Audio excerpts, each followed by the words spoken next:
महामुनि श्वेत की रक्षा। प्राचीन काल में कालज में श्वेत नाम के राजा का राज्य था। वे शिव भक्त थे। उनके राज्य में प्रजा सुखी थी।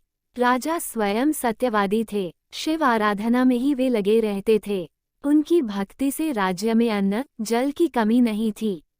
राज्य के ब्राह्मण तपस्वी और संतोषी थे। व्यापारी ईमानदार थे। सेवक प्रजापालक थे। राज्य में राग द्वेष चिंता अकाल नहीं था। राज्य धन धान्य से पूर्ण था। वृद्ध होने पर राजा श्वेत ने राज्य का भार अपने पुत्र को सौंप दिया तथा स्वयं पर्वत की एक गुफा में शिवलिंग स्थापित कर शिव आराधना में लग गए। गजा श्वेत की आय पूर्ण होने पर यमदत्त उन्हें लेने आए, परंतु उस समय राजा शिव की आराधना में लगे हुए थे। यमदूत जब गुफा में प्रवेश करने लगे तो उनके अंग निश्चेष्ट हो गए। दूत द्वार पर खड़े होकर प्रतीक्षा करने लगे। दूतों के न लौटने पर यमराज स्वयं आए। जब यमराज ने श्वेत को मारने हेतु अपना यमदंड उठाया तो श्वेत की दृष्टि यमराज पर पड़ी। यमराज का शरीर भी निश्चेष्ट हो गया। यमराज भी द्वार पर खड़े रह गए। अंतकाल में काल आया। उसने गुफा के द्वार पर यमदूतों और यमराज को खड़े पाया। काल ने उनसे पूछा, धर्मराज, तुम और तुम्हारे दूत अभी तक द्वार पर खड़े हैं, अब तक तुम राजा के प्राण लेकर क्यों नहीं पहुँचे? तुम भयभीत क्यों दिखाई दे रहे हो? यम, राजा श्वेत अब राजा न रहकर केवल शिव भक्त है और महामुनि है। इसका उल्लंघन हमारे वश में नहीं है। ये देवाधिदेव महादेव के परम भक्त हैं। महादेव के प्रताप से हमारे अंग निश्चेष्ट हो गए हैं। हम इन महामुनि के पास जाने में असमर्थ हैं। काल क्रोधित होकर गुफा में प्रवेश हो गया। श्वेत ने काल को देखकर नमस्कार किया और बोले, मृत्युदेव, आप यहाँ क्यों पधारे हैं? मेरे स्वामी प्रलयंकर मेरे रक्षक हैं। आप यहाँ क्या करने आए हैं? काल, श्वेत, तुम मेरे साथ चलो। इन विरोधों से तुम्हें कुछ लाभ होने वाला नहीं। मुझसे ग्रस्त प्राणी को ब्रह्मा विष्णु महेश में से कोई भी तुम्हें नहीं बचा सकता। मैं तुम्हें यमलोक ले जाने आया हूँ। श्वेत ने भगवान शंकर से प्रार्थना की, महेश्वर मेरी रक्षा करें। फिर काल से बोले, जब वृषभध्वज मेरे रक्षक जैसे हैं तो मुझे किसी का भय नहीं है। महादेव इस शिवलिंग में विद्यमान हैं। वे अपने भक्तों के रक्षक है। अतः तुम आए हो वैसे ही लौट जाओ। यह सुनकर काल क्रोध से भर गया। हाथ में पाश लेकर बार बार सिंहनाद करने लगा।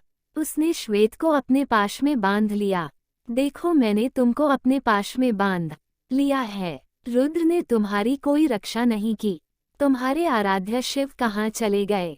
मुझे तुम्हारे आराध्य से कोई भय नहीं है। तुम कहते हो कि इस लिंग में महेश्वर रुद्र स्थित हैं, पर यह तो निश्चेष्ट है। तब यह कैसे पूज्य हैं? उसी समय उस लिंग मूर्ति से एक अत्यंत तीव्र प्रकाश प्रकट हुआ और सारी गुफा उस प्रकाश से भर गई। उस प्रकाश के मध्य से पार्वती सहित भगवान शिव प्रकट हो गए। नंदी आदि गण उनके साथ थे। शिवजी ने क्रोधपूर्वक काल की ओर देखा।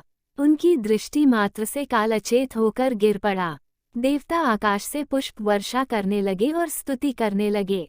नंदी ने अपने स्वामी शिवजी से प्रार्थना की, प्रभु, यह काल बाल बुद्धि है, फिर भी आपका सेवक है, आपका ही कार्य करता है, आप इस पर प्रसन्न हो। नंदी की प्रार्थना करने पर शिव ने काल को जीवित कर दिया। श्वेत भगवान शिव की कृपा से उनके लोक में चले गए। स्कंद पुराण के अनुसार जब काल वहां पहुंचा, श्वेत समाधि में लीन थे। काल ने क्रोधित होकर श्वेत की बांधना चाहा तो भगवान शंकर ने प्रकट होकर अपने नेत्रों की ज्वाला से काल को भस्म कर दिया। इसी समय श्वेत की समाधि टूट गई। काल को जलता देख उन्होंने भगवान शिव से प्रार्थना की, प्रभु, आप सबका दैख दूर करने वाले हैं, सर्वहितकारी हैं। मेरी तपस्थली में किसको भस्म कर दिया है अथवा आपके मंदिर में किसी दूसरे ने यह अपकर्म किया है? तुम्हारी रक्षा हेतु ही मुझे काल को भस्म करना पड़ा है। यह संसार के प्राणियों का भक्षक है। शिवजी ने कहा, तुम्हारा वध करने यहाँ आया था। इसकी मृत्यु से सभी भयमुक्त हो गए हैं। श्वेत ने प्रार्थना की, प्रभु, यह तो आपका ही सेवक है, आपके बताए कार्य करता है। इसके भय से ही प्राणी आपकी आराधना में लगे रहते हैं।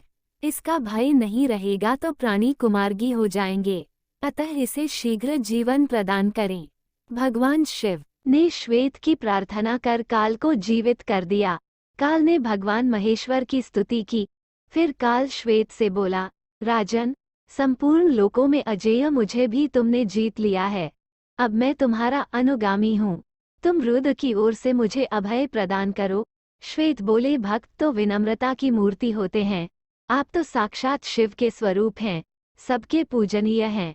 आपके भय से ही सत्य पुरुष परमात्मा की शरण लेते हैं। काल, यम आदि श्वेत को प्रणाम कर अपने धाम में चले गए।